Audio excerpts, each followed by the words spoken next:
To clean your mass airflow sensor, first clean all the dirt around the area with vacuum compressed air, and then unclip the sensor.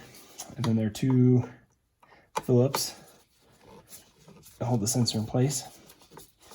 So remove those two Phillips. Here's one.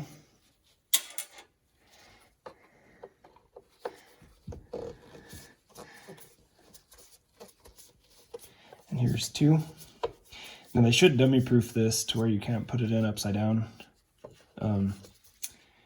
But do make note of the orientation. Okay, once you got the screws out, then pull it out gently. The straighter it is, the easier to pull. And then we'll go clean it. There's some wires down in there. So what you're gonna need is mass airflow sensor cleaner. Do not use anything else or you could really screw this thing up. And then spray.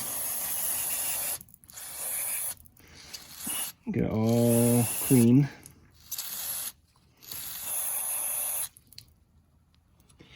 And then when you're done, let it dry for several minutes before reinstalling the vehicle. And after you've cleaned it, reassembly is the reverse.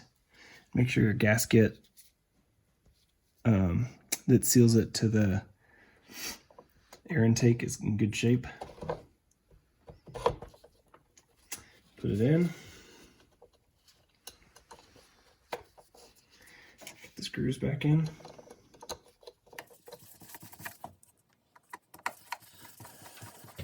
The last step is